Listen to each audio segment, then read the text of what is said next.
want to dedicate today's share for David and his wife, Da- David Ben Sophia. Sophia, Sophia, and Hila Bat Malka. They had a baby boy.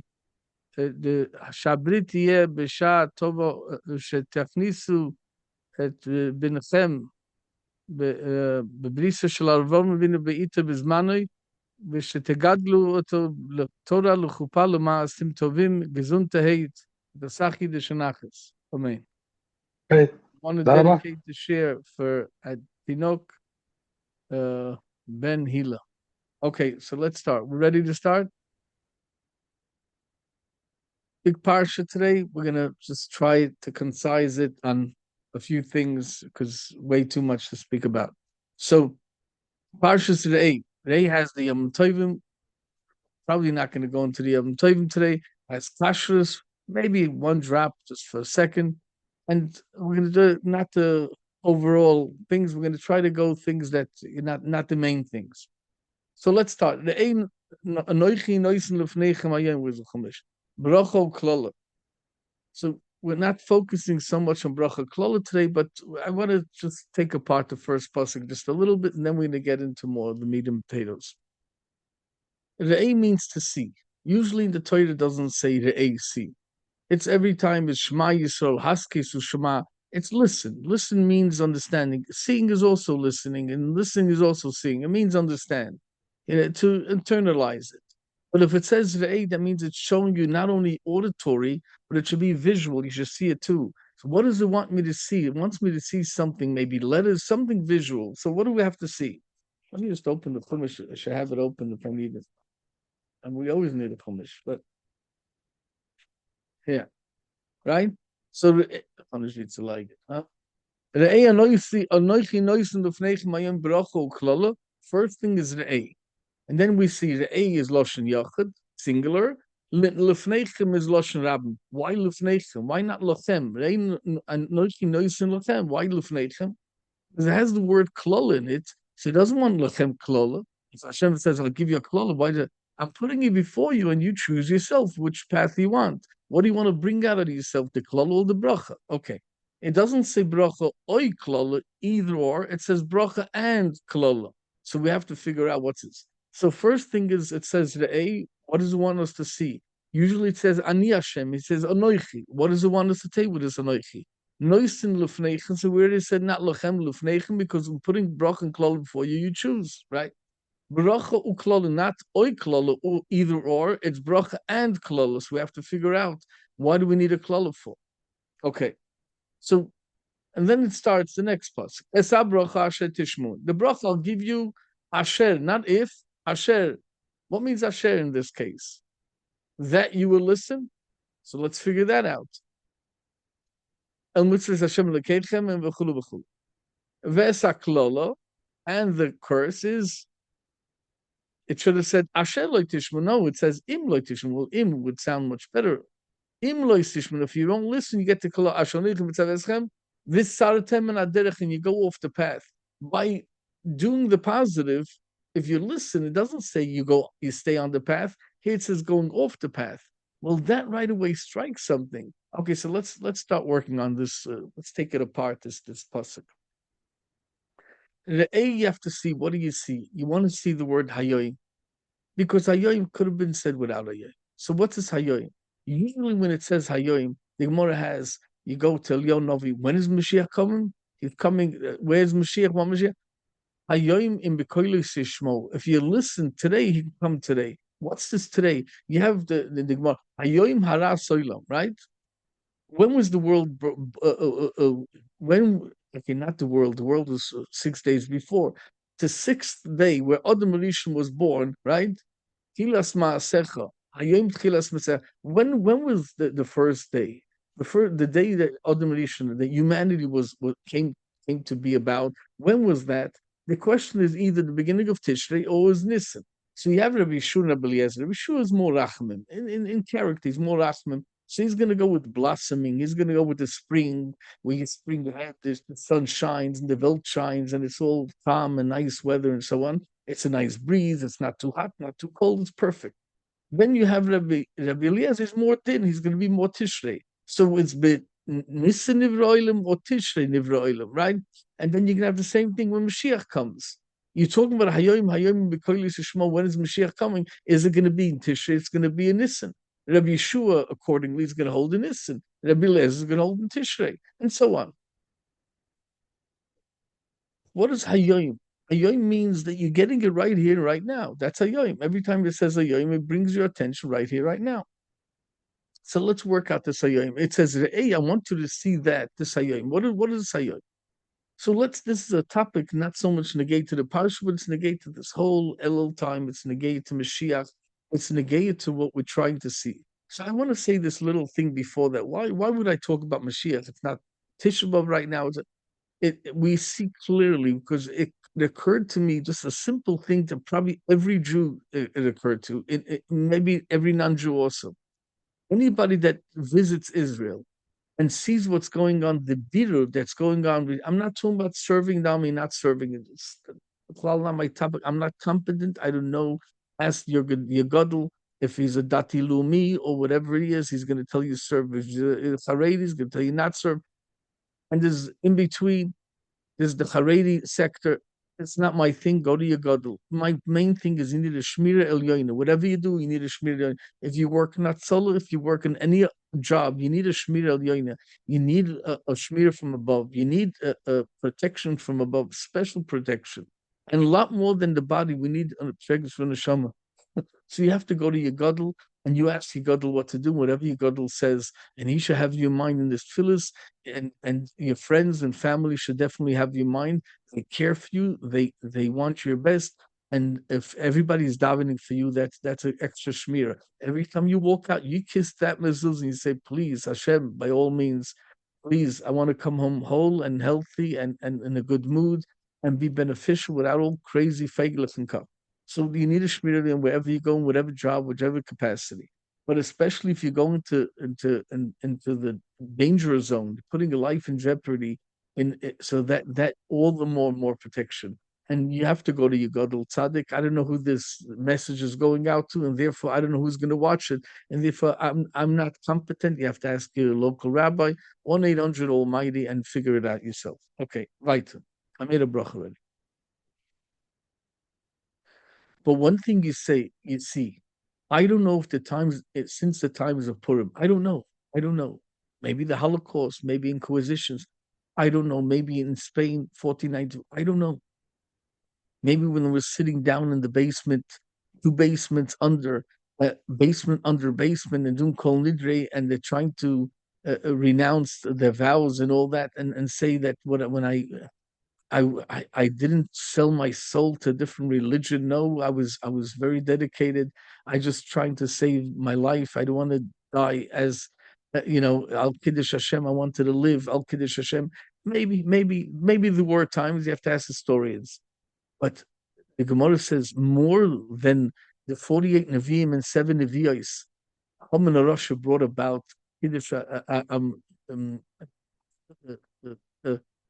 Hachazoras to Hashem b'tshuva, coming and reconnecting to Hashem more than in all the Nevi'im and all the drashas and everything.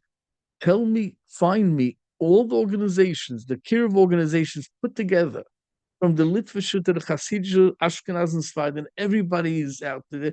There's a variety of hundreds of communities that are Kiruv oriented, all them together, all us together. We didn't, not even shaykh, not even a question, not even one drop in the bucket, connected what Hashem did in October 7th. Not right away. It took time. It took sometimes months and maybe even years. But there are a few lahachasnikas. There are a few in the lefties. Most of the lefties are low-life fakers. They're not bad people. They're just doing it for the money, for the fame, for the covet, for the whatever they're doing it for. They mean l'shem shamayim. I'm not judging them. There are a few bad people, bad apples, but most of the hamoinam, oilim goilim, has no idea. They're trying chai v'kaim against Yiddishkeit. Most of them don't know. You know what? You know when who they really are? When you test them. We said many times, The Gemara has a shaila, a sea line, chayis yam, chayis yabasha. When you test them, many people Hashem didn't test yet, so they don't have Emunah. All of a sudden, you squeeze them underneath in the tunnels in Gaza. You squeeze them in other places. On October 7th itself, when they're sitting in the bunkers, when they're behind closed doors, locked doors, and they're being thrown, pelted by grenades and everything else, boy, oh boy, do they have Emunah. There's no atheist in the foxhole. No, most of these people are just paid off by greed, by information, all sheker v'chazov. The world over, the world over, there are many evil people. But for the mass majority, what we realized after October 7th, more than anything else, that what Hashem brought about, a 180-degree turn, mamish 100% opposite of where they went. Those people, the coldest, the most narrow-minded, the most lefties, all of a sudden turned around. They became the greatest assets and the greatest advocate for the Jewish nation. We speak, and they are the ones that spewed all that, all that. And I don't want to talk negative about them. Before October 7th, what Hashem turned around in 1 second, October 7th, it's just unbelievable. The Kirv movement, how many people are coming closer. And some people show it out, some people don't. Some people, a few put on tefillin, a few put on kapluk and tzitzis, and ladies light candles and they cover. Most of the people didn't get to the deeds, but they have the machshava. I want to speak about this. That is so, so important. Man, it's so important of a conversation. So let's try to get into this. It's clearly Mashiach's times. Now, if Mashiach comes in after the Hayom B'Kodesh Yishmo, if you listen, yes, yes, no, no. But I want to bring out that it doesn't say, it says in Sabrocha Asher Tishmun, it doesn't say you fulfill. It's Tishmun. You're trying to learn it. Nasa v'nishma. You're trying to understand it. It should penetrate. It should internalize, become part and parcel of you. You should feel it. You should try to connect, yearn for the thing. That's the almost the most of the side of this whole drasha, this part of the drasha, which is l'shichnoi sidishu. Seek out Hashem's presence, Hashem's shchina, uvas Hashem, and then you come. But the main thing is shichnoi sidishu. It's about yearning. It's about trying. It's about trying to connect and coming closer. How many hundreds, if not even in the millions, hundreds of thousands of people in Israel alone that came closer? Whoever, and even the world over, whoever has a blog, whoever was desecrated against and discriminated against in all the colleges and campuses and all around America, Australia, Canada, Europe, England, and so on. How many Jews feel Jews all of a sudden? So when you say bracha uklala, sometimes this klala feels like a klala because way 1,000 times way too many people were murdered after October 7th, just by trying to put away these Gazan Malakis, and not all of them. I'm talking about the bad apples, right? And and again, if you educate the youth for killing and death, what do you expect? What do you expect? So let's get back. So what looks like a klala, not always is a klala. Sometimes it's for the bigger picture. But way too many. So why is it called klala? Because way too many precious souls were murdered when they tried to protect us, when they went out to Gaza to protect the Jewish nation. Over 1,000, too many, way too many. One is way too many. Over 1,000 times way too many, and therefore it says klala. But Nachmal, it's not about the army. It's not about serving the army. I'm just giving way too many karbonis, and it's so unfortunate that the heads of the Israeli government, many of them rotten to the core. Many of them, it's just the egotistic and power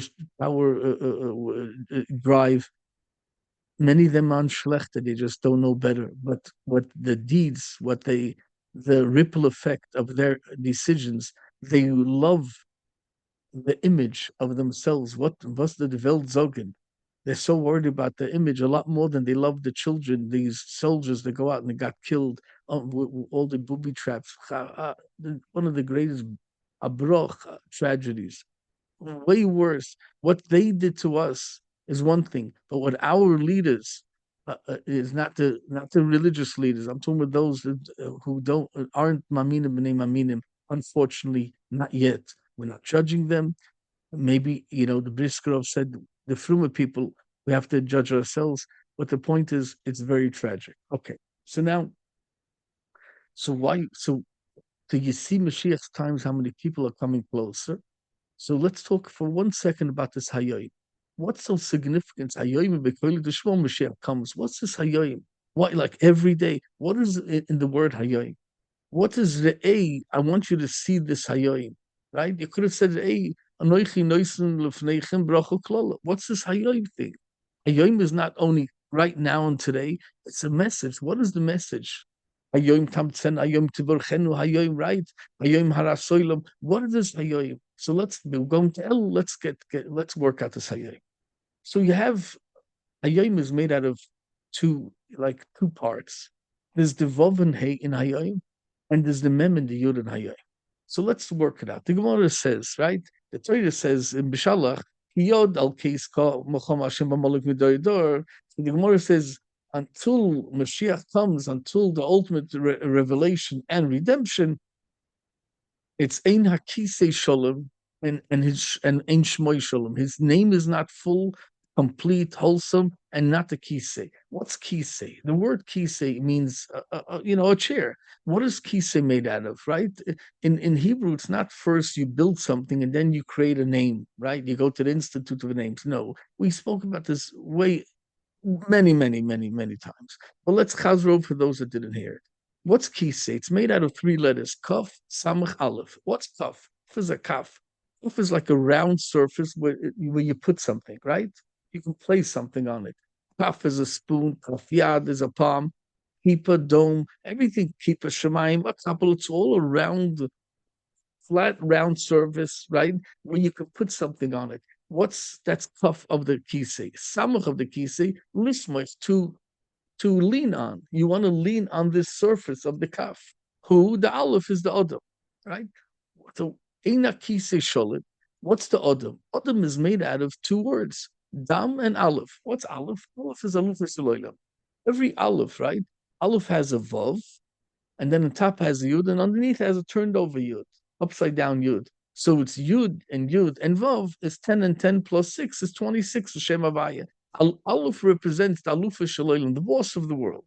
So the Aleph, and then there's Dam. Dam is blood. Blood is 44. Mem is 40. Dalet 4. 44. Av is Aleph Beis 1 plus 2 is 3. Aim is 1 plus 40, 41 plus 3 is 44. That's Dam. So the Shloisha Shutim Ba'adam Hashem is Aluf Shaloilam. He gives the neshama to the person. The nitzchi is the eternity, and the parents give the dam. The father the bones, the mother the flesh. More or less, it's more complicated. The Gemara is more detailed, but more or less. So when is Eina Kisa Shalom, when the Kisa is not Shalom, what does that mean the Kisa is not Shalom? The Aleph is missing. The Alufa Shalom, you took out the Aleph, you took the person that's supposed to represent Hashem in this world, the Adam you took away, so it's case. Yod al case call. What's called? Yud and Hey. And we say call because we're not davening now, so we didn't say the Hashem's name. Right? It's come, it's Yud, it's Yah, and then a Hey there. What's the Yud and Hey? Yud is the source of it, right? It's like in geometry, you have the dot, but it's the source of it, doesn't take up space. There's the line and there's the space. The Hey is the space. The Vav is the Vav HaChibur. So the Yud is the world up there, the source of everything. It's like the projector, and this in this world is the screen, right? The white cloth on the wall, right? The white screen. So this is the Hey, where it manifests itself. It becomes. It looks like real 3D. So now, how do you get it from Yud to Hey? You need a Vav. What is a Vav? We said this many times. A Vav is really a Yud, but you take that Yud and schlep it down to this earth and make it realistic. Realize it, a realization. So you need there's Hoya. He always made it happen. That has the Yud Hey in it. Hoy he makes it happen. Now that's the Vav, bring it down to this world here and now. and then v'yiyah, and He will make it happen. But right now it's the hoive. When a person thinks Hashem is out there, He's not here, He's not in my life. I don't have the moon. I don't have the munachush. It's not tangible. It's abstract. So today I believe, tomorrow night, 5 minutes here, 5 minutes not. It's not that. That is a suffix. Is Hashem in between us, amongst us, in our lives? Are we representing Him right now? Do we feel Him in our lives? And if you're not, it's suffix. It's ahin in the head. Yes, abstract. I don't know. Maybe I don't know. Could be right now. Yeah, that's there's no connection. So yod al case called a case is missing the aleph. You have a physical object, but there's like a car without a driver, right? And then you have ko, you have yud, but it's missing the vav, the hoive, like to bring it down to klingel, to be accessible to people, feeling it in your life, not only in your head over here by the ko, by the yud, but bring it down to fruition, bring it down to real life. Your fingers should touch it. Well, it's not for shalom. Somebody's paralyzed and the head gives a command, but the fingers don't listen. That's catastrophic. So you want to have the connection. What is Hayoim? Hayoim has the Vav that's missing from the Kiyod al Case Ko. It's missing from there. And what does Hayoim have? Also, Elikim is Midas Sadin. Why is Elikim Midas Sadin? It's not Teva. Why is that Midas Sadin? Kale, what means kale, right? Yiddish, English comes from Yiddish, from German, right? So Allmächtig. So in English, right, we can't say instead of Manhattan, they say Manhattan, right? So instead of Allmächtig, right? Nacht is night in German, in Yiddish, right? They say night. Allmächtig, almighty, right? What means kale? Almighty, the all-powerful. That is Rachman. That's not din. That's Rachman. So how does that elikim is plural? That means the source of all sources of power.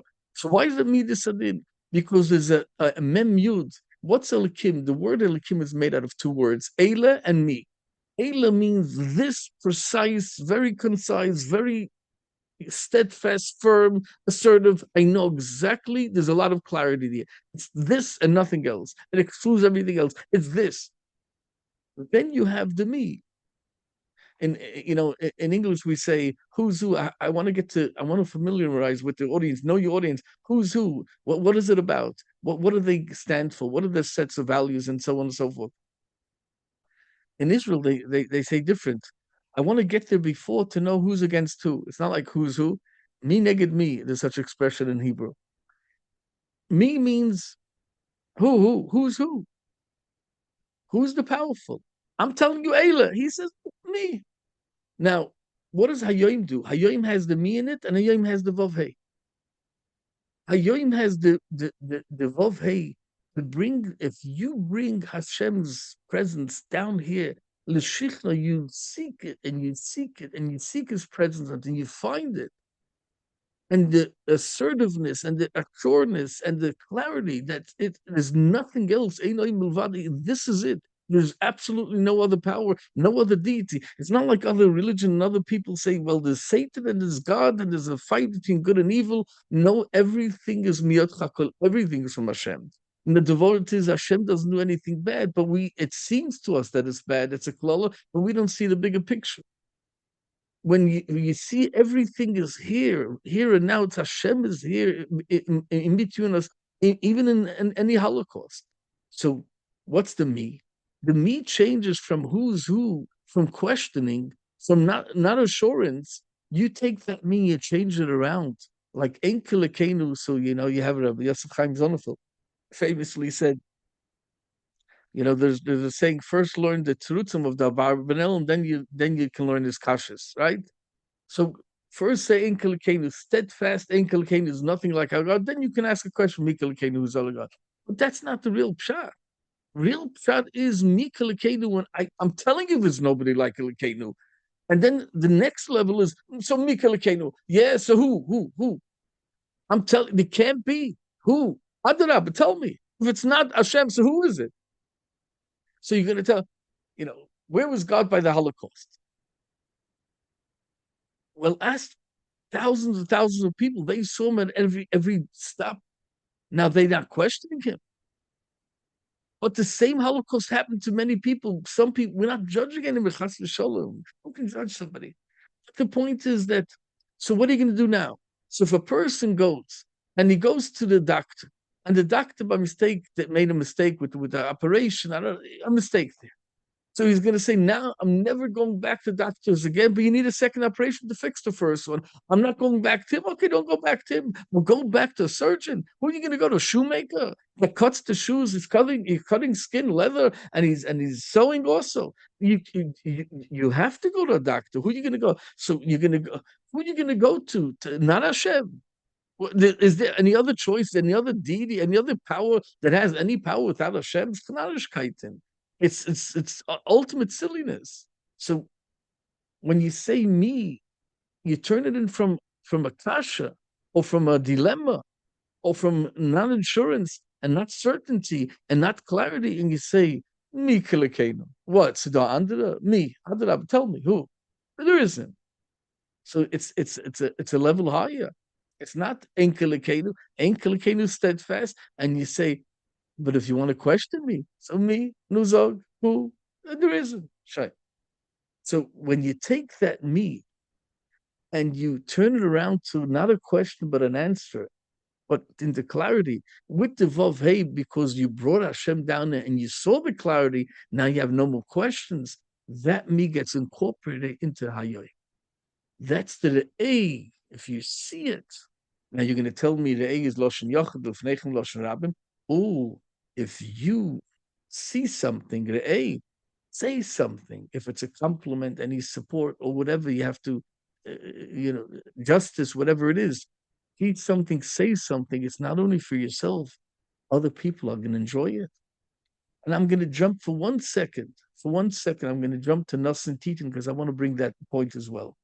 There's nothing and there's nothing Titan. It's twice. It says by Tzedok in this week's parsha. But at the beginning, after Asr to Asr, it's when you lane the whole Asr to Asr, not from Kol V'chor, you get that into the Yom Tov reading also, especially if it falls on Shabbos and you need 7 crew. Okay, now I just want to here by so you have Pesach laning. So here. So after Shul Pesach in America, I mean in the diaspora, you have Pesach and Shavuos that fall on the weekday. You start from Kol B'chor, but Shmini Atzeres you always start from here. So it's Shmini Atzeres Leinin, right? So it says Nosa Pasoya Tiftach and Nosin Titain, right? So Nosin, okay, I'm going to quickly give a shot. Nosin is to give. Titain is to give again. What are you giving twice? You're giving once your tzedakah, and the second time you're giving your schus. You can't possibly pay out his dira and all his chaybis from the guy to come for Knesset Skala. You can't pay it everything. You're not a person of means, and even if you are, you have thousands of people need tzedakah. So you can't, take care of everybody's problems. So what do you want to do? You want to solve everything? You can't, right? Only Hashem could. And he has many shluchim. As the world, the English world says, Aibish to get panus and nicht nur von einem Mensch. Hashem gives panus not only from one person, right? Not only from one source. So what could you do? What could you do? You can say, here, I'm giving you as much as I can. And Titain, I'm giving you the schus of the tzedakah that I got from giving you. I'm giving that to you also, the schus that you should get the other money from other people. That is Nosan Titan. That's a true giving, right? Another thing in Nosan Titan is Nosan, you want to give anonymous. Why do you want to give anonymous?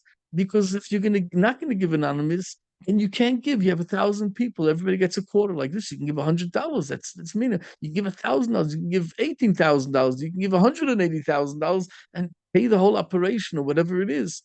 But here, if you're gonna have 1,000 people, you're gonna end up giving $1 to each one and $2 to each one. Like what could you? It's not. It's you want to give other people can give $100, other people can give $10. You want to give significantly. You want to change a person's life for the good, and you have the means to do it. But if you're gonna advertise, I understand. So that's number one. You want to give more effectively. right? So so you want to save it for the real causes, and you want to save it for the when you need big money.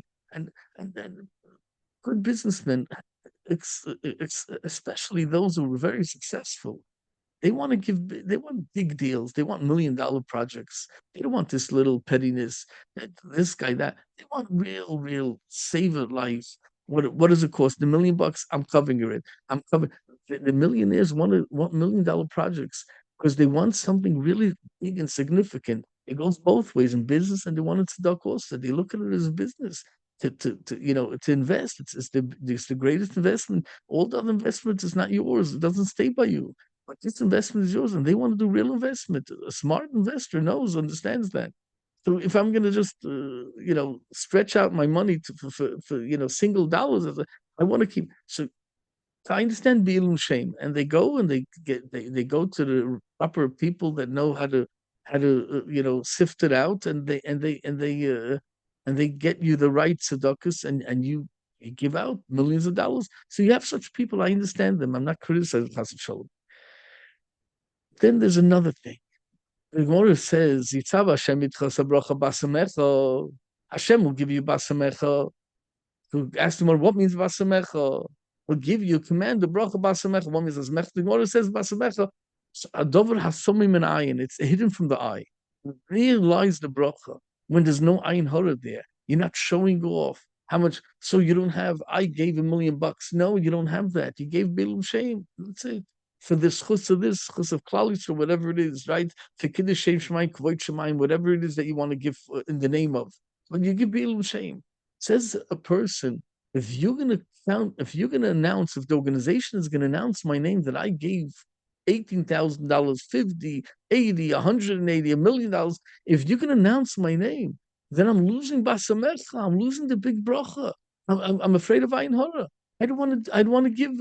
You shouldn't announce my name, says the organization. But if I announce your name, then other people give. You're the Grace Tycoon in a good way, Chas v'sholom, we're not doing it. You're the brand name. You're the Rothschild, Aaron Rothschild. You're the Grace Knaka. If they see you invest in this tzedakah, you're a smart investor. If they see your name, they say, 1 second, if I can put myself in the Sorry Alofim on the same list as, and the same banner and the same plaque as this person, then I get covered.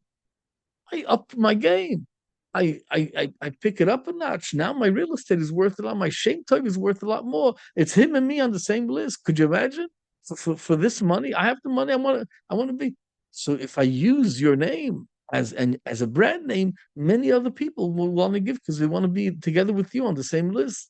So bazoi, then you're sacrificing your asamech, you're sacrificing your special blessing. Says Hashem, Nosei Titin, Eve, although that you're sacrificing your asomecha, the brocha that Hashem promises. I beg you, nosin titin, let the organizations advertise you so that other people can give. That's the if one singular person sees and says something and does something and inspires lefneichem, it's going to be a ripple effect. The ripple effect is going to go around for other people, and you're going to change the balance, the scale, l'toif. So the Gemara says, right? Every person is supposed to look as if the whole world, Chatzi Chayiv, right? Chazal teach, Chatzi Zakeh, Chatzi Chayiv. And if you do one deed, you tip the scale to Lekavschus in the whole world. So one deed, if a singular person does something, see something, say something. So what's this anoichi? So what's anoichi? Anoichi can be broch and klola. You have anoichi offer wafer. If a person feels humble, nobody owes me anything, and you know all that I have is I'm the son of my parents. All that I have, I'm a very kehillah of this kehillah. Or I'm a member of the Jewish nation. I'm trying to do my best to represent, to make kiddush Hashem wherever I go, and so on and so forth. And that's what I have. Otherwise, off of Afa, I stand. I'm nobody. Literally, I'm nobody. I can't guarantee my life for tomorrow. I have no idea what tomorrow holds. I was I was woke this morning. I was by kashrus and hashgacha. And I was waking up 6 o'clock, 6:10, something in that area. My entourage, such a like 20 bombs with all these sounds of these drones, and it was pretty scary. It was pretty scary. And I have to tell you, 5 minutes away from our house, literally 5 minutes walking. It's like a block, a block and a half, 2 blocks in Borough Park, in New York, which is too short. It's nothing. Like 200 meters. It's very short, very, very, very close by. 300 meters, whatever it is, I don't know. And so the point is that you you you chap a pachad and you say, 1 second, I have this aspiration, have the what about just staying alive? Just staying alive. I mean, that's a great achievement. If I made it up this morning, oh sure, you get to appreciate life all over again. You forget about all the other problems. So when you think of yourself, Anochi Offer Vafer, yeah, there were people this morning, they're Offer Vafer now. They were bombarded, the houses, the people, Offer Vafer. But you come with that, Brocha and Klola, you choose the Brocha. But if it's Anochi, selfishness, self-centeredness, egocentric, oh, then Anochi is a. So that's the Klola part. Now, Anoichi Hashem usually says Ani Hashem. Over here he says Anoichi. He's trying to remind you of something. Anoichi Hashem Elokecha Asher Yitzisichem Eretz Mitzrayim. Also in the Chumash it says Anoichi Alcha Gam Aloi, right? By Yaakov, right? Okay, that's too late. It says Anoichi Ered Im Mitzrayim Anoichi.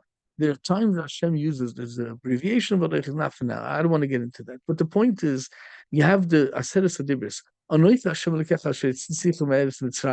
I was there for you when you needed me.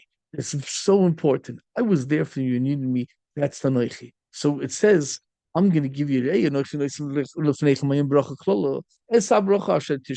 you listen and you get it. If you don't listen, you won't get it. Okay. So what's the kasha? The kasha is I'm going to give you a reward today. The greatest kasha is the Gemara says schar mitzvah by al maleka. There's no schar of mitzvah in this world. So how could it be you're going to get schar in this world? How could the Torah say that? So let's dig in for 1 second into this thing. Why don't you get schar in this world? Pashup pshat. There's other pshat, but pashup pshat, because you can't pay somebody with something that what do you do? You took food in your mouth. I don't care how tasty it is. It was absolutely like an explosion of bouquet of roses. I mean, the taste buds, the taste palette, it's mamish an explosion in your mouth. Such an amazing contrast of different tastes. It was mamish murdik, like wow, right? And you got that geschmack, right? How long is that? How long? Could you take a selfie of that? What kind of selfie are you going to take? What could you do with that? Who could you tell? Yeah, oh, that was absolutely delicious. Okay, weiter. 5 minutes later, you don't know. Your stomach doesn't give a hoot. Your stomach only wants to know, did you feed me something healthy? Did you invest in my health? Or you gave me some garbage, but very tasty. If it's healthy and tasty, okay, at least the stomach has the nutritions and the taste buds have tasty while it's on your tongue. Once it's down your esophagus, garnished. So how long? It's not long lasting. And 5 minutes later, you want to take another bite. You want to eat again. 2 minutes later. So that's false. That's fake. It's not real. Real is long lasting. If it stands the test of time, if it's nitzkias, if it's eternal. So you do a mitzvah and you deserve eternal reward.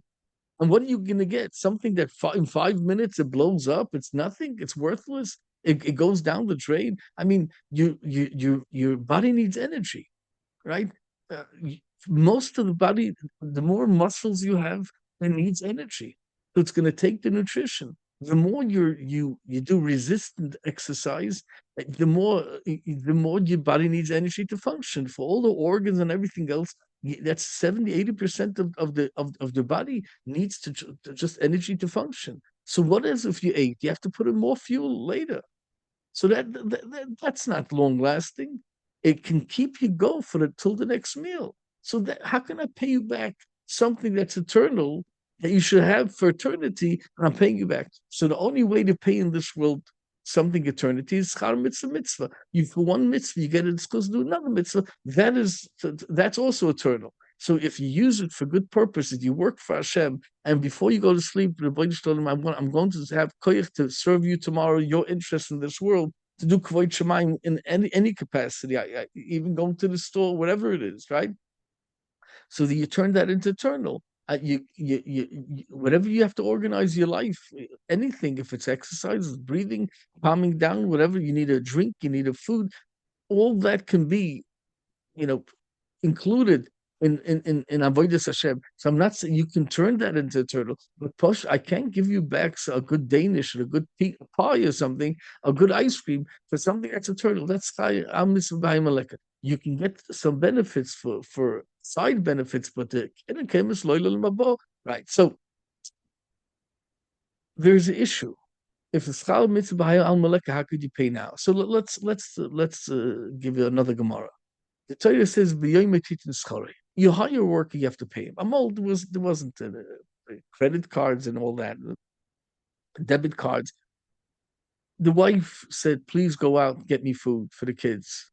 And he said, let me try to find a job. He went out, hired himself out, and then he worked, and they paid him. He went to the bazaar, bought something, came home before it got dark, and they made some food for the kids. That was that. It was, you can't pay him tomorrow. What'd you do the whole day? I worked. Where'd you work? I don't see the money. If to do, oh, you did mitzvahs. Oh, you helped everybody else. You saved them money, but your kids going to sleep hungry. You have to bring home money. You have to feed the family. That's your responsibility. Protect and provide and protect her. So Nachamal. So you have to pay the you can't wait till tomorrow to pay. You got to pay right away. So how come Hashem could say he's not paying now, he's paying later? You have to pay right away. It says in the Torah you have to pay right away. The teretz is that if you call an agency, you call the electric company, you call the gas company, you call the water company and the drain company, and you call whatever it is, the companies, whoever, they have a bunch of workers, and whoever's available right now goes out to the call. You're not going to get the same work yesterday and today. You're not going to get the same, whoever's available. So how does that work? They get paid according to if it's every day, every week, every 2 weeks, every month, whatever it is, the arrangements. But you're not working for me. You're working for your agency, and I hired the agency. Now the agency is mechuyev to pay you. I'm not mechuyev to pay a hired agency. So Moshe Rabbeinu is the agent of Hashem. Hashem gave the Torah through Moshe, so Hashem doesn't have to pay that day because he hired an agency. Allah.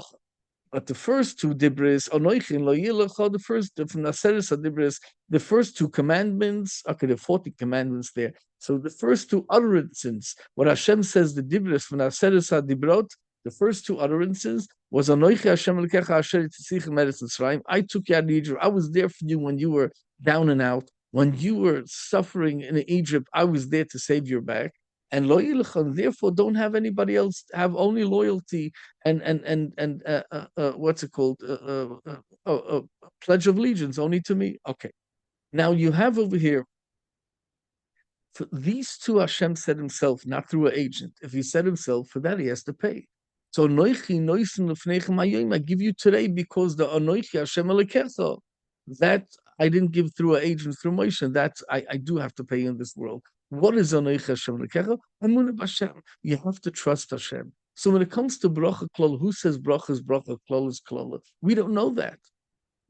To us it seems klal. We don't know the bigger picture. Okay, and I don't want to get into death now and do all that, but let me give you a story of Saadia Gaon. Oh, it's so late, I didn't even start yet. Oh, you're right, Reb Saadia Gaon, trying to go quicker. Reb Saadia Gaon was very rich. I mean, I don't know, very well-to-do. So much so that he ate Shabbos, by the Shabbos meal, to the Chabad Shabbos, they had fancy gold spoons. So now there was no WC closets, wash closets. There was no closets of water. He had to go wash in the river. They all lived alongside the river, and the Mologat site. That's where they picked city. Wherever the river was, that's where humanity lived. So she sent the little girl. She went out to wash the dishes of Shabbos. So she went to wash the gold spoons by the river. She put them in. There was a wave that blew away one spoon, and it was out of her reach, like literally 5 centimeters out of her reach. But it was out of her reach, and she didn't want to bend down and hurt risk her life to fall into the river. So she stretched out a hand, and it was she. Wait, she just missed it, and she started to cry to Hashem. And Hashem made a different wave in the river, pushed back, and it is 5 centimeters, and it got into within her reach, and she hopped onto it. And she was so happy it was the last spoon. And she walks home, which is right there. And her father sees that her eyes were teared up. He says, Mama, were you crying? She says, yeah. Why were you crying? What happened? She said, I washed all the spoons. One last spoon, I washed and just fell out of my hand, and the wave just pushed it away, and I saw it just it's gonna. I cried out to Hashem, to please, yeah, and Hashem pushed the wave back, and I got Mama Shanais. So the Reb Sadia Goyen says, okay, now it's my turn to cry, and he starts crying. And why is he crying? He says because Achonvei, the biggest favor, the biggest chesed from Hashem, is he feels somebody has to have a kapara, so take away monetary sources, take away some financial sources, some money. And if you take away financial resources, that's the best way to do away for kapara to get away with from punishment. And here he saw that Hashem wanted to take that spoon. That would be a sign from Hashem that have Rahmanis on the person. But then when Hashem send the wave back, that means it's not enough to take away money, gold. Now the person, somebody in the family is going to get hurt, so he started to cry. Sure enough, he got sick right away, and he was almost dying. And he was getting worse and worse. The doctors gave up. They said it's a maybe he maybe have 2-3 weeks. That's it, and it's just deteriorating worse and worse. And right then, some famous doctor came into town for something else, and somebody saw. They told the big rabbi, the great rabbi, Sadia Goyen is sick, and he said, "Okay, let me go see him." He goes and sees him. He says, the conventional medicines wouldn't work.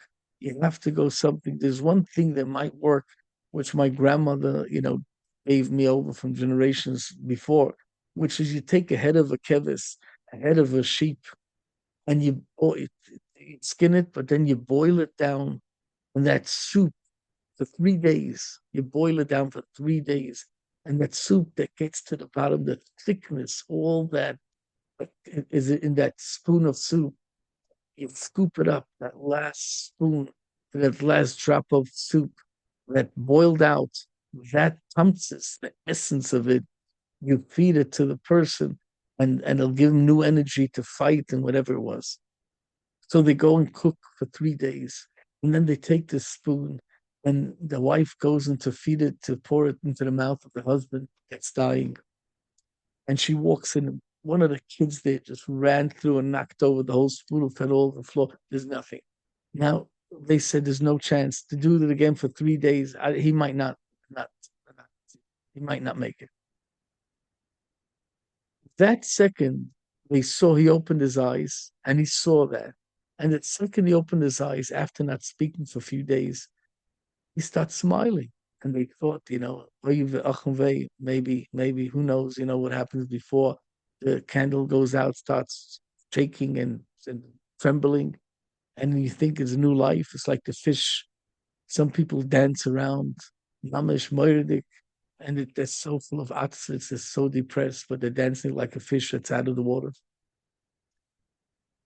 People think I'm so jealous of this guy. He's happy, he's loud, noisy, he's the center of attraction. You have no idea how broken up he is. Shivrei, shivrei, shvorim inside there. There's nothing to be jealous of. So here you have him smiling. What kind of smile? His wife thinks. He closes his eyes, his back closed, and she sees the intensity, expressions on his face. Those features are moving around. And she's thinking, oh, he's in pain. He's in pain. Sadia, Sadia, no, you okay? You okay? And then he opened his eyes again and he says, please, somebody help me to sit up. He says, you can't move. You haven't been moving for, you didn't eat for many days. You can't even get up. How? He said, please bring me a tea and some zainis. I want to eat and drink something. She couldn't believe it. They thought he's really, and he was insisting, insisting, insisting until they said, "What?" So they tried to pick him up, and he got up. He sat up, and they brought him a drink, and he ate and drank, made a bracha. He was shocked, and he's smiling. And they said, "What happened?"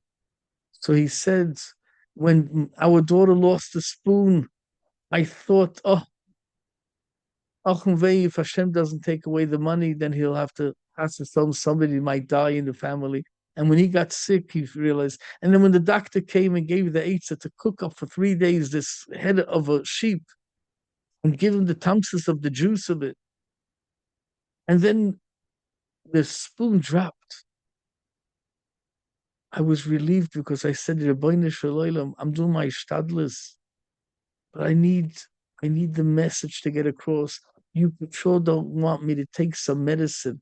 I have to do that because Teva, something is bothering you. I want to fix it. I want to do tshuva. Hashem, please let me know what it is." And it hurt me, it bothered me, it irked me that I have to rely on some doctor, on some remedy of a doctor. Hashem, please let me know how I can fix the essence of it, not the symptom. And then when the spoon fell, I said, I realized Hashem accepted my tshuva. You don't need no spoon because I wanted to connect with you. I wanted emunah b'Hashem, to believe and trust in you. And when he accepted my trust, I realized that he did because the child ran through and knocked over the spoon. So now I realize Hashem will give me, He Himself will give me the ultimate salvation. And I felt strengthened, and all of a sudden it all came back to me and it was healthy. It's the emunah that's anoichi Hashem alekecha. So that I give for emunah, I give you good life right here and right now. So let's go back. The pasuk says, before we go back. So it says, Esa bracha, you get a bracha, asher tishmu. What's tishmu? Tishmu means to listen, to understand, to delve in, try to feel it. In Yiddish, daher, das it. You know, you should get it. You should feel, like the African Americans say, do you feel me? You feel it. So, asher tishmu, and we asked, why not in tishmu? What means asher tishmu? So asher pashut means, that you will listen.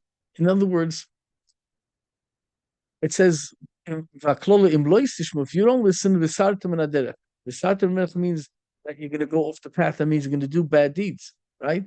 You're going to transgress. So here there's no deed, and by the negative, and you're going to do a bad deed.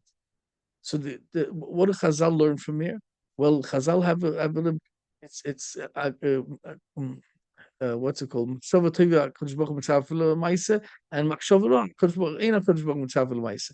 So that's why you need the v'sartum and derech over there. Only v'sartum and derech, then you're going to get punished for that. But over here, it's enough that you're striving, you're aspiring, you're yearning, you want to asher tishmun. You're trying to learn, read up more about it. You're trying to show interest, trying to get closer, to connect. That alone is everything. L'shichnoi siddishu, if you do. So the Gemara, you remember the famous story, the wife of Chanina ben Daisa. This is an important thing. I know it's a Chazorah, but it's important. Remember Esther Amalka. So before we get to Esther Amalka, what's the story? The Gemara has a story, a few stories about the chalus and the oven. There's no time for all the stories, but the Kosher Tazach, she was so embarrassed. She wanted money. And it sounds like the Gemara says the whole world is supplemented, sustained, supported, fed, gets nutrition because of Chanina B'ni, my son Chanina. And for him, is Da'i Lo B'Charuvim. he has a little Arabs boxer. Now, Matzah minas minai. You think his wife is all about shopping? He needs an extravagant life with all that money. You think that's what he chose? Of course not. So what's shop? So the Mefarshim explained she wanted to do tzedakah. She felt so bad. She was jealous of the people. The sponsors go ahead, and every time there's a need, they just go into the pockets, and there's no end. It's like adbili die. It's just that limitless. They're billionaires, they're millionaires, and they have no lack of resources, and they can. It's a miracle doer. This guy doesn't have where to live. Here, I bought him a Medira. This guy doesn't have money for a shidduch chasana. I paid out the chasana. And it's amazing the feeling that you're so beneficial, useful. It's an amazing feeling. I want to help out people. The more she wants to help out people, the more she desires to have the money to help out people. So it's not that she's greedy. Chas v'shalom. So she wants money. So she begs her husband. She says, "I can't handle anymore. The poverty is just absolutely is draining." But he says, "No problem. You want money? I'll give you money."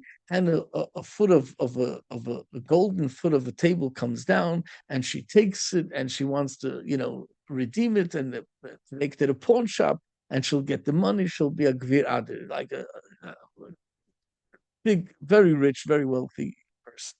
Now, she dreams at night that everybody is sitting in Shemaim for eternity, forever, for millions of years, and they have three feet at the table, which is you know that's intelligence, that's intellect, that's emotion, and the physical deeds. That's Torah, Avodim, Milas Chasadim. So they have the three pillars of the world. You have the three pillars, which is Avraham, Yitzchak, Yaakov. So everybody has that. You're missing one. And she understands that she wants to give it back, and she asks her husband. He begs Hashem, and a hand comes and takes back the foot of the table. Now, what just happened? What was the message? She wanted money. Now she doesn't want money. She's not willing to sit with 2 feet. She's not willing to sit with 2 feet. Why not?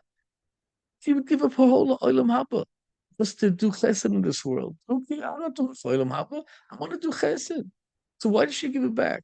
The Teretz is Mefarshim explain that she understood one thing. Esther Amalka, why was the Jewish nation, she sealed the deal? Why? How did she do it? Because of Kibbut Avim. But her father died before she was born. Her mother died at childbirth. So Esther Malka didn't have parents. What kind of Kibbut Avim? Hagufa. That precisely that he didn't have parents, and she yearned for parents, and she cried that she wanted to. Why did she want parents? I want to say Tati, Mommy. I want to say hello to you. I want to tell you how much I love you. I want to tell you how much I appreciate your life. For you crying and davening for us and loving us. And I just give me a chance. I want a tati and a mommy, and I want to be. And she yearned and she cried. All the kids have tatis and mommies, and she doesn't. She's all alone. And she got older. She transferred that, woe is me, and pity myself. She transformed that to, I wish I can have parents that I can do kibbut av. And, I'm grown up already. I have my own life. I got my own family. I wish I can do kibbut av and kibbut aim. And she yearned for that. And because she wanted it that badly, because it was l'shichnoi sidishu, she was seeking Hashem. She was seeking to do kibbut av, and she was seeking to connect. And Hashem says, "I'm considering as if shova toiva." Right? The Gemara says if somebody had a mind to do a mitzvah and they didn't, I consider it as if they did the mitzvah, right? Choshava. So she had kibbud aveim to the nth degree. Why? Wholesomeness of kibbud av. Had she had parents, she would fulfill, not fulfill. If Tafran said I was kibbud aim and he didn't do half of what he should have. In other words, you can never do proper and enough. And with it, you want to give tzedakah. You know who the right person is. You know how much, when, where, when, and with whom. You don't know that. So you might think you gave him money. Well, maybe he invested in the wrong thing, and people do bad things with that energy. Who said, who said your deed, whatever you did in life, is good? You know the ripple effect. You know what kind of jealousy that happened because of somebody's success. You can never know how much pain you caused indirectly. It's not your fault, but you you can't know that. There's no way of knowing that. So how could you properly give tzedakah? It's a moed achrayus. So our neshamas, this is the main point. Our neshamas and shamayim cry to Hashem, please don't give us all that money. Why? I want to give it to you. To be able to give out tzedakah. No, because I'm going to blow it big time. And then the chrayus is terrible.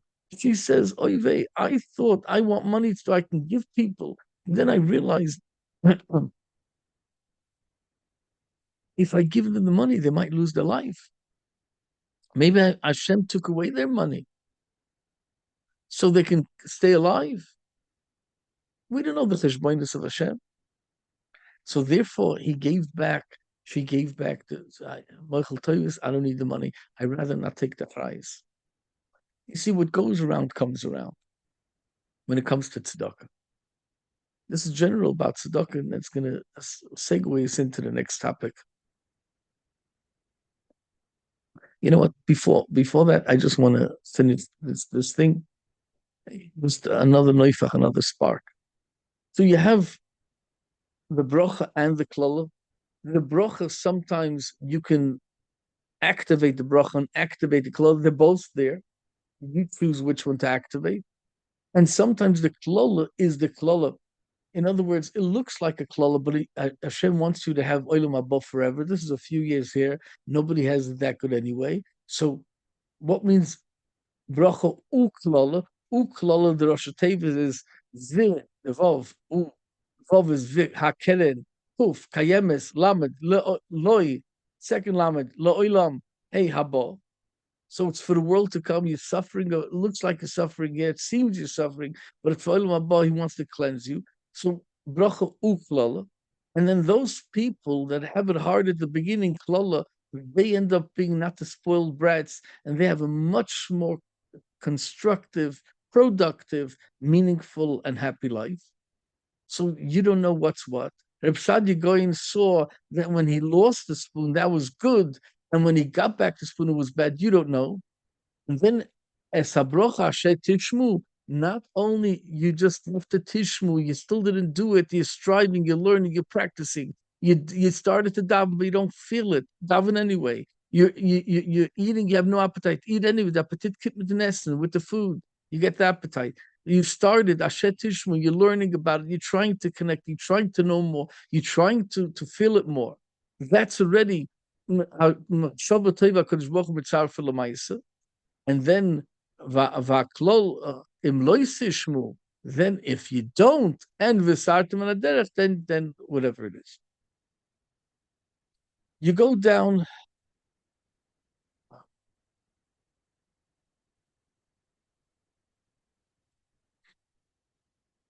Okay, I'm gonna jump ahead because so you have. So this is about a Navi, a false Navi, is trying to teach Avodah Zorah and Irenidachas, and you finish with Kisishma, again Kisishma, not Kisase. Kisishma b'koil Hashem elikecha, liftmoyes kol mitzvoyis v'ashanoich mitzavchem la'asois. Here comes to do hayosher bein Hashem elikecha. What do you learn from Lasas hayosher bein Hashem elikecha? In a minute, and then it starts bonamat Hashem elikecha. You're children of Hashem. In the mission in Ovis, it is Chibi is saying Daslem, right? It's Bonum Lamokim, and so on, and then Chibi is saying Daslem. There's special. Everybody's a child of the Almighty, but the Yidden have a special Bonum Lamokim, a status of Bonim, a status of children. And now this is very important. Then it comes the Kashrus, and I have a favorite anecdote that I always say. Those who heard it from me know it, but maybe I'll end up with that. And then comes Aser to Aser, and here starts the Tzedakah. So Aser to Aser is Tzedakah, and then we get to all this Nos and Tita, v'chulu, and then we come to the Yom Tovim, and we finish off Ish Kimatnas Yodai Kibirkas Hashem Elokecha Shanos Alach. According to Matnas Yodai, as much as you have, According to the blessing of Hashem, you give according to what Hashem gave. Let's see a different pshat also. So let's before we go into tzedakah, I just want to mention something that I thought of today. The Pashtazach. It says you call you come to Avodah Zarah and all different types of Avodah Zarahs. It says Abed with a yeah. It's right at the beginning of Rei. Abed tabdunas kol makoymis ashavdu shamagoyim ashatim yosham esmerselim al horam balgvois. The Sachas Kritzran of Initatz's voice of Shmaz Matzvoisum and Evashnitz Reish, Silent Kaden, Badushaman Mokamu. You have to obliterate the guns Avodah Zarah is the whole influence of the thing. So you come to like you go in the world, you travel.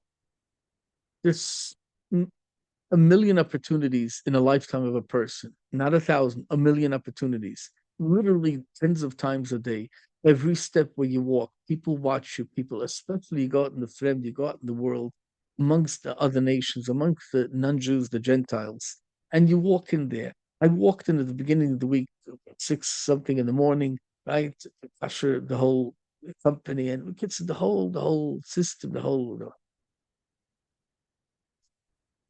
you, you have people that I don't know if they ever saw a from a person in their lives. There's like 20 people, 10 of them are executives, partners, and directors. Each one is director of a different part of the company. One yid with a couple, with a beard and payas, tzitzis, a Jew. I walk in there, they're blown away, flabbergasted. He's Israel. From Israel came a Malach, a Jew. And I'm thinking, Rabbeinu Shalayla, Rabbeinu Shalayla. Every second is pressure, whole week of pressure, because they have some image of the chosen people, the son of the God from Israel. And every word that comes out of his mouth, it's got to be kosher, it's got to be classy, it's got to be cultured, and he better not talk nonsense. When he opens his mouth, you better make sure no fool starts talking. They're listening and grappling every word. You better make sure you make a Kiddush Hashem because that's the only that's the only time they'll see a Jew. So you can either have them listening to the negative on the Tzaredim, or you can show them you coming across in one room with a Jew, what you're feeling when he walks in, and the pressure was on. Why do you have to obliterate and destroy the whole city, the whole town, and everything in it? Because there's a taste, terrible taste, terrible roishim. Holskin with Kolskin if you walk in. So I come to these places. I daven there. I learn there. I do, everything Jewish there.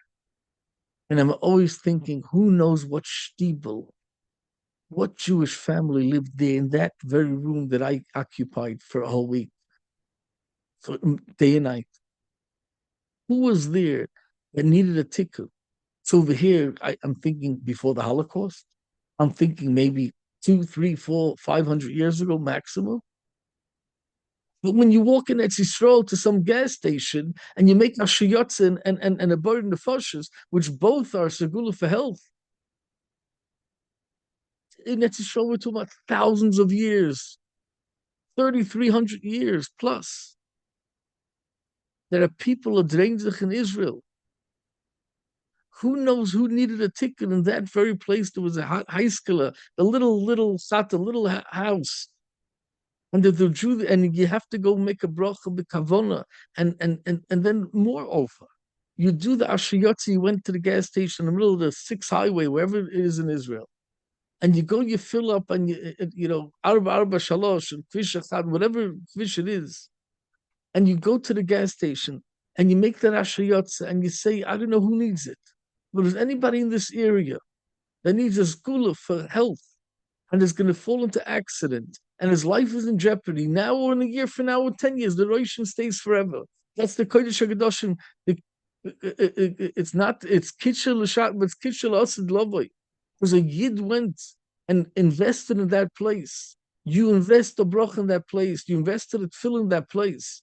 I was walking in front of the building today, back and forth. There was no bunker. I was walking back and forth in davening. There's kedusha now. There's a push at the yid. The push the yid opened his mouth. He doesn't even know what he's saying. He knows a little taich, and that's it.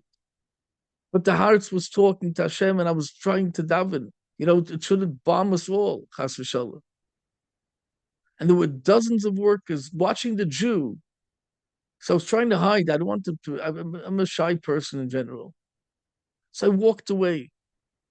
My point is, there's kedusha in that place. You made a bracha. When somebody falls in an accident, and you made a bracha, you made a tefillah. That saves the guy from death, from harm, and a burden of foshes a shahakal.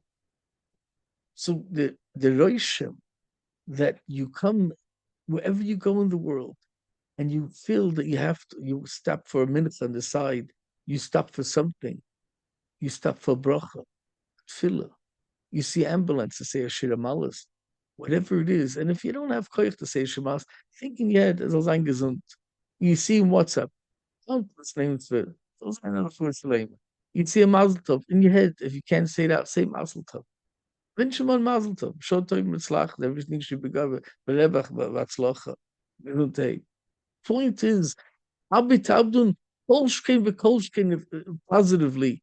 Let the okay. Now let's go to starting with Kisasa Hayosher Beina Lasis Hayosher Beina Hashem Lekecha and Bonamata. What's the shaykhs? There's a loch bar mitzvah. What's bar mitzvah? Very quickly. Bar mitzvah means that if you have two people on the same floor, two apartments, let's say in Eretz Yisrael, you have two apartments, and the family he bought the apartment or whatever it was when it was a small family, two kids. I'll have 7 kids, 8 kids, 12 kids, whatever it is, whatever they have. They need a big apartment. And there's a next door neighbor, he's leaving. Why is he leaving? He wants to go live next to his kids, let's say. So he's leaving. So bar mitzvah means you can't sell it to a friend, the guy. They friended this other guy, this new potential buyer. His Hasidus is there, his Kehillah is there, so he wants to live in his close-knit community, and therefore he wants to buy there. It's close to the shul. But I come first. I'm the neighbor.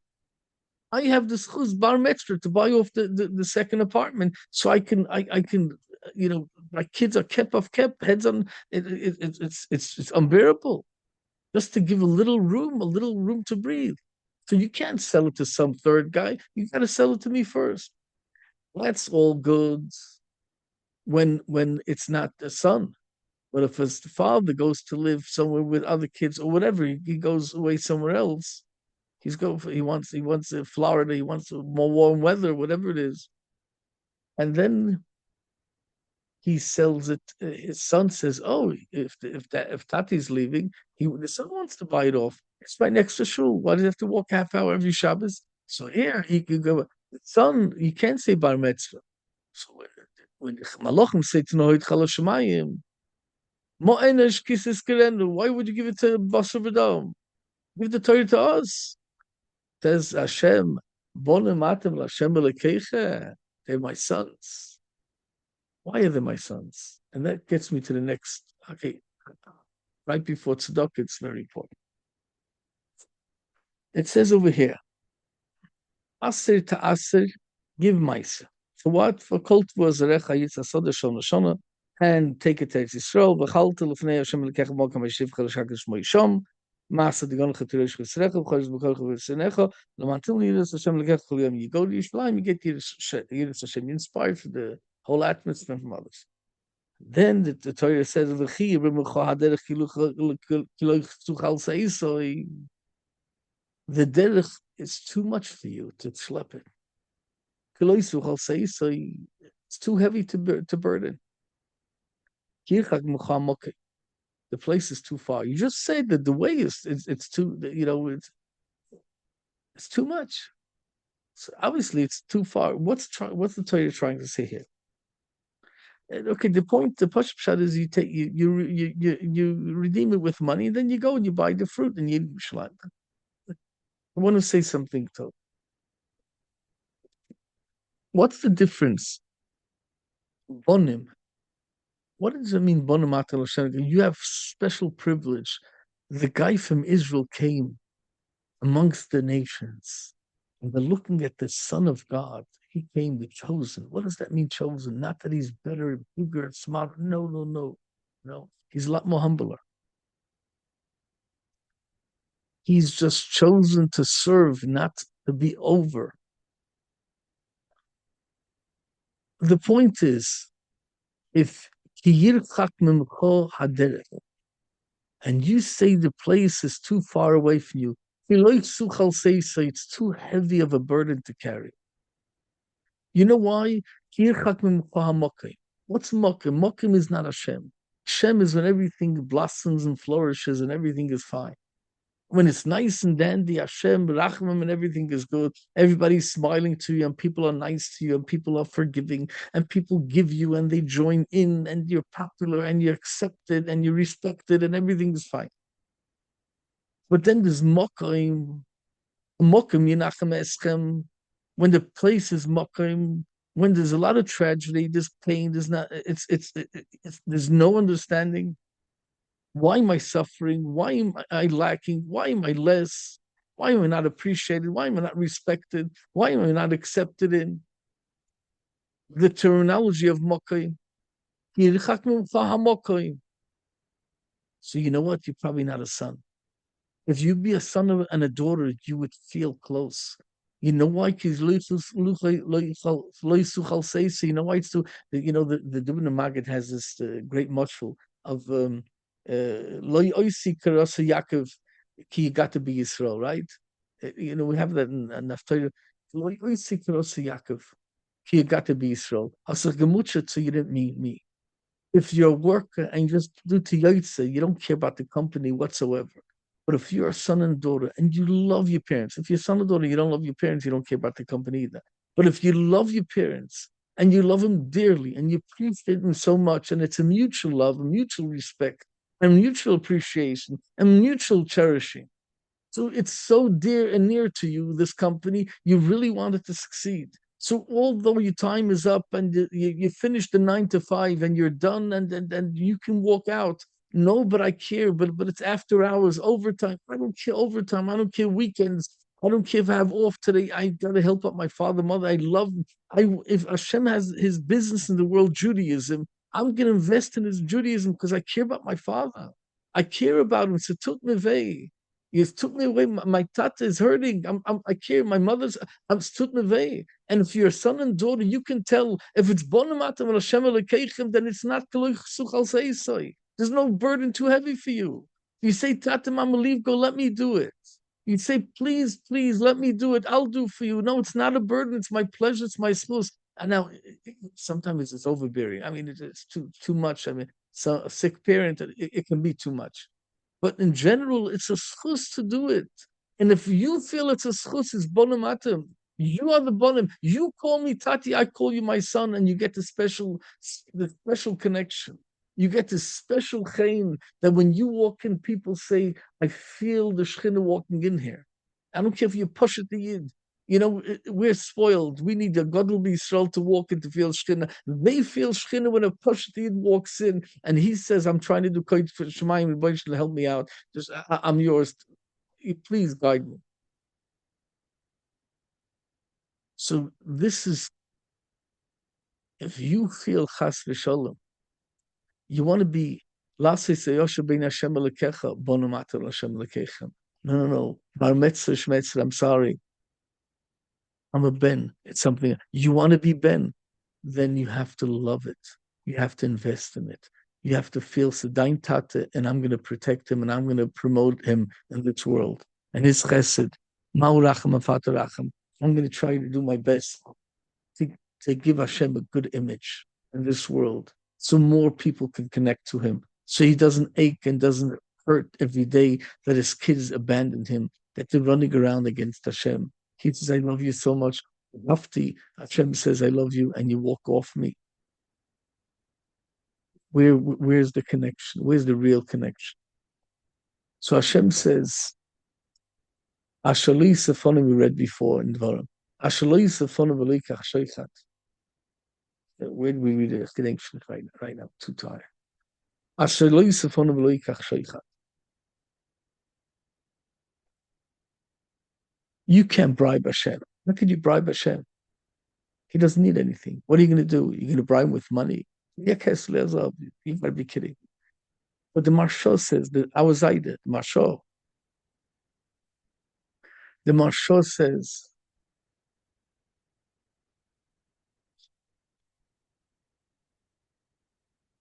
the Maharsha is Shmuel Eliezer. The Maharsha says, Chaim Tzvi's son, and Fegi, Shmuel Eliezer, Einik of the Maharsha. He says you could bribe. You take Oni Ve'evya, and he feels rejected. He feels all his friends are making it, and he's rejected every month. Why do I have to belittle myself, run around from gemach to gemach, from beg, and come home? My wife looks at me. What a two left-handed. What a lo yitzlach. What a failure. And then the kids look at a failure, and you come to yeshiva, you want to speak. No, you don't give big tips. Who are you, Bechlal? You can complain, or you can. Nobody asked you. You're backed up. Your style limit is backed up a year or two. You're uneven Evyon, and he feels so rejected. He feels no love, nobody cherishes him, nobody appreciates him. And then you go and you take your wallet and you invest in this uneven Evyon. Hashem says, you know what? You bought me off. I don't accept shaychat, but you just won me. You just won over me. And Hashem says, whatever you want, you get. That is tzedakah. So there's aser ta'aser, which goes to the Levi, right? Aser ta'aser. So the very cute shot in aser ta'aser. Aser is a tenth of a tenth. In other words, if you take aser, 1/10 of ta'aser, take ta'aser, tough is 400, tenth of that is 40, right? Ayin is 70, tenth of that is 7. Sin is 300, a tenth is 30. And then, what's it called? Ta'asei reish is 200, a tenth is 20. So if you have 40, 7 plus 7 plus 30 plus 20, which letters do you get 40? 40 is what? Mem. What's 7? Zayin. What's 30? Lamed. What's 20? Chaf. Mazolcha. That's a cute word, mazolcha. You want to change your mazel, invest in what's sacred. If it's a Ani, if it's a Levi, anybody that feels that they can't fend for themselves, invest in that. And not Moshe Feinstein, as everybody knows, he always said, 10% of your time, not only your money. And we go weiter, and then we get to Kifa Soyach Tiftach, right? Nos and Titin, and so on. And we explained right now. I don't have that much time for that. And then, you remember the Oni Vevian and you Bekitza. And then you come to the end of the parsha. Ish kamat nisyodi kibrikas Hashem elekech hashanos saloch. And then we'll go to a few stories and we're done. What's Ishkamat said? Poshup Shat, we said Ishkamat said as much as you have. That's as much as Hashem gave you. You should help out people. But there's the word ki matnas yodi. It's not lefi matnas yodi, ki matnas yodi. When a person understands that what I give is not really I gave, meaning when matnas yodi, when you give your hand, when you take money with your hand and you give it over, no person in the world is going to say, thank you, hand. Who's the hand? The hand is just an extension of me, and it's me giving it. So he'll tell me thank you, not my hand. So ish amensh, just like when he gives with his hand, it's not his hand. Who is it? It's Kivrikus Hashem Elekech Hashem. And then you'll be gebenched. If you understand that it's only Kim Nasyodi, it's you're giving Hashem's money. It's much easier to give, and it brings humility to the person, and it gives a lot more cover to the ani. It's you're helping me take this money that Hashem trusted me with, and I'm investing it le'olam me'ad from netzach netzachim. That's the inyan of tzedakah. I just want to go a few very quick stories, which is going to bring out the points a little bit more, and we'll call it a night. You have a person that was a gvir, but he was a big kamtzin, and he had no patience and time for people coming in. So when he was out for business, his wife would have people come in, and she would feed him quickly. He shouldn't find out about it, but don't tell my husband when he comes. When you see this big chariot, this fancy chariot, when it's town, don't show your face because they'll throw me out too. So the kids once he came home, surprisingly, she didn't wait him for that day, and he came home. He saw Oraman there. He came in and he was so angry, and he threw the guy out on his head. The kids, she begged him, please, the guy needs for few, just let him finish his meal, then throw him out, please, please. He just started to eat, and he's freezing cold, and a little soup and with a little flesh, and the kids and meat. He wouldn't hear Achzoris. He threw the guy out. He threw the guy out. What happened was Hashem made he lost all his money, and then he lost his house. He doesn't have where to live himself. He says, "Wife, I can't support you." He went and divorced her, gave her again. She went around. She was a very nice woman, a very kind woman, a special woman, and some gvir saw her after a few months, and he took her and he married her, and he brought her into a big fancy house and everything. Many years later, they took in a lot of guests. Many years later, by a certain guest that came with some pauper, came in, and the wife fed him. And then when he went out, the wife teared up. So the husband says, "Are you okay? Did he tell you anything? Did he embarrass you? Did he insult you?" No, no, no, no, no, no, no, no, no. So why did you tear up? She said, "This was my first husband." What do you mean, your first husband? So she told him the story. I used to take him people when he didn't see, but when he saw, I could. He once came in and he was so cruel, and he threw out the pauper, and I felt so bad. It was a refined person, a Gutzkeit von a Mensch. I felt that he's a special person, and it was all, with shmatas and latas, but inside I felt the good energy. And I begged him not to throw, and he threw out, and Hashem punished him. It took away all his money. Then he threw me out. He divorced me, and he asked, where did that happen? And she told him which place. And so she says, he didn't even recognize me. That's how destroyed he is now and ruined he is. He didn't recognize that I used to be his wife, but I recognize him. And I remembered that time that he was so cruel, and she still cried and felt bad for that Haraman. And then now the husband started to cry. He started to tear up. And he says, why are you tearing up? Because you inspire me. Why is that? Because I was that beggar.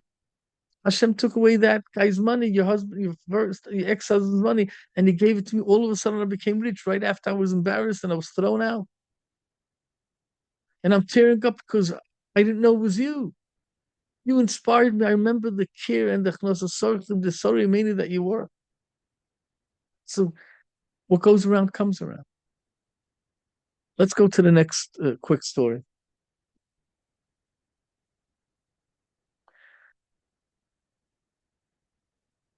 What does that mean? Hanina B'ni.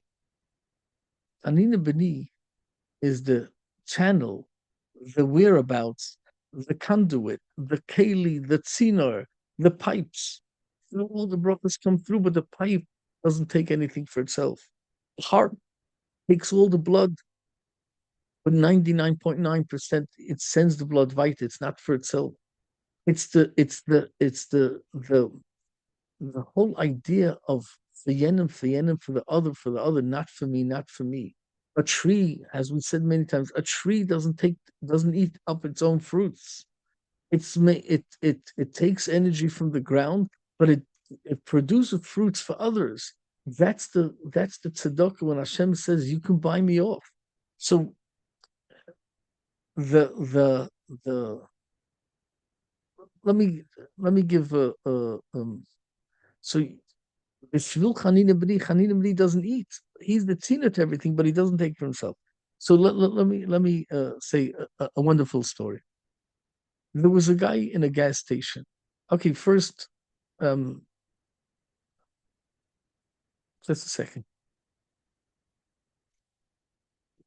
I'll finish up with that story. There's a guy that came to Hasidic Rebbe. He was a Balagal. And he never went into, he took the Hasidim and he would go to the Zaksanya, go to sleep and go whatever, if it was a day or two, whatever it was, and then he drove him back. He said, well, you already came, go on, you go, I'm not into these things. And the Rebbe said, you're from a Jew, what? Not a Chassid. They begged him one time, come in for one time, just one. So he goes in, right?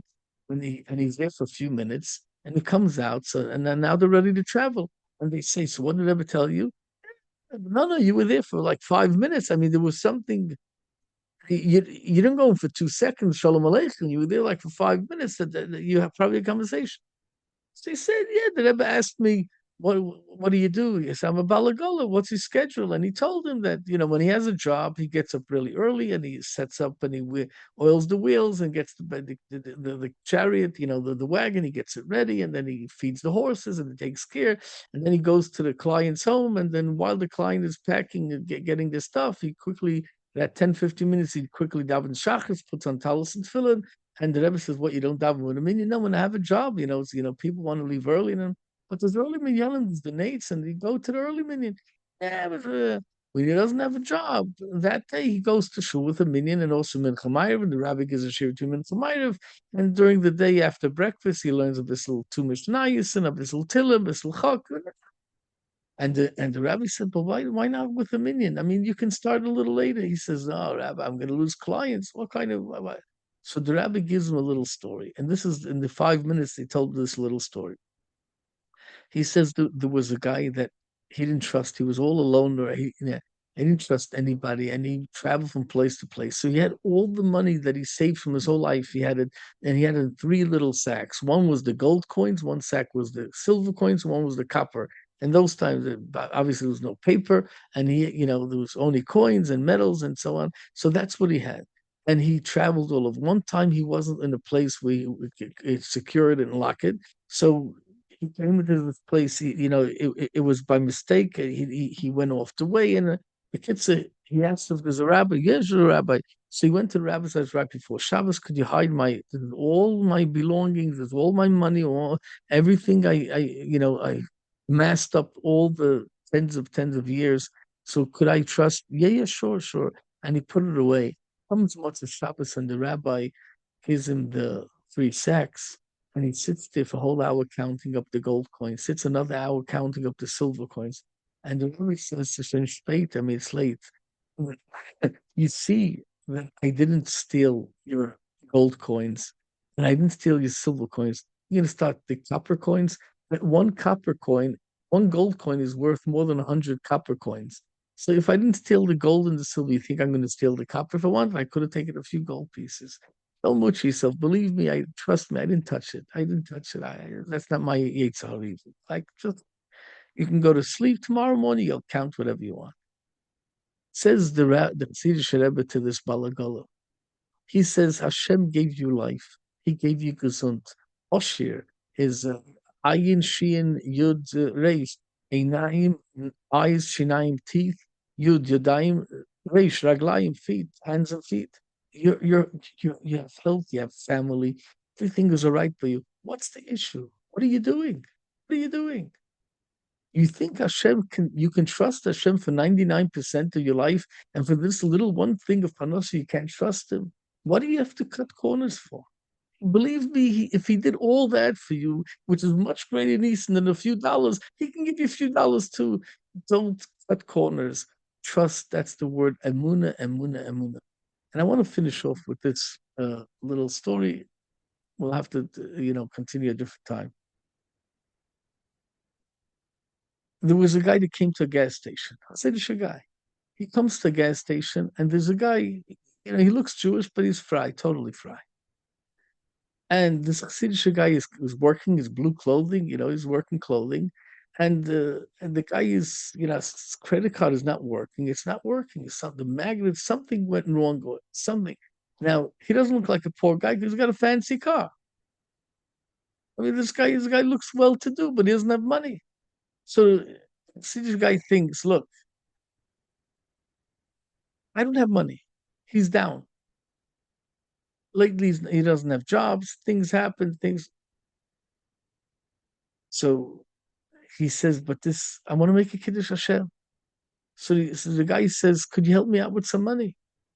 And, I didn't have for gas. I don't know my credit card. I thought I'd cash him. I left my wallet at home and I had this card and it's so he opens up his wallet. There's only one bill in the wallet, $100. Now the guy doesn't need $100. Probably needs $50 to fill up somewhere. He's probably traveling somewhere. But until to get back to his destination.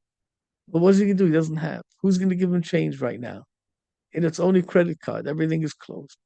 She says, take the $100. The guy says, but I can probably get home with $50, that until let's take the $100.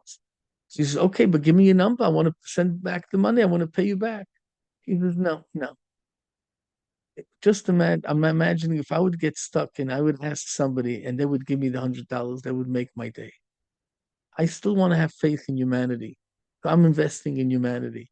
I'm giving you the $100. That's going to be my mitzvah, my charity. And the guy says, wow, you're a Haredi. He says, yeah. Hasid. Yeah. Wow. I'm sorry. And he tears up and he says, I had the wrong impression about you guys. I totally had the wrong impression. I didn't know. I finally met a Hasid face to face. And that's who you really are? He's blown away. So he says, give me your number. He says, no, no, no need, no need. No, no, it's my mitzvah. That's it. But I saw you only had that bill. Yeah, yeah. So you don't have, no, that was my last money.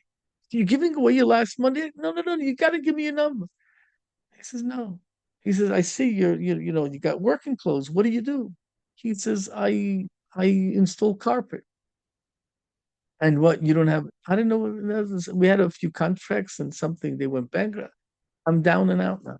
No, I don't have any, I don't have work now. I'm waiting. I'm looking, I'm trying to make phone calls. I have my company, I got my workers, I got my instruments, I got all the material, all the appliances, but she says, consider it your lucky day. You know what I'm going to do for you? He says, I have a whole construction company. I've got a few hotels with a few hundred rooms.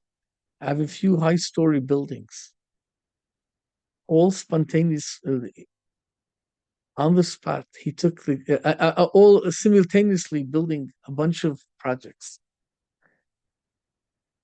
I was looking for a decent person that I can trust. I'm hiring you. You're going to be in charge of all the carpentry, all the carpets.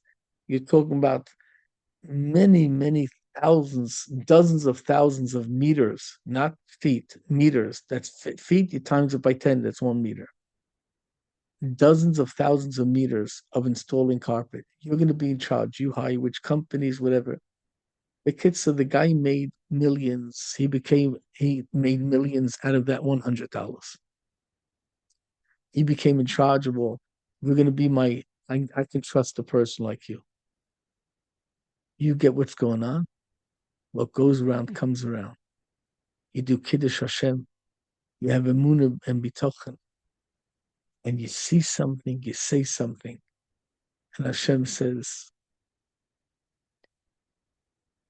if I want to get things done and I can count on you, I'll give you all the brachas in the world. Just try, yearn. Just yearn, yearn, yearn, try, seek Hashem, seek the Tzchina and try to represent him. You'll have all the brachas in the world. Amen.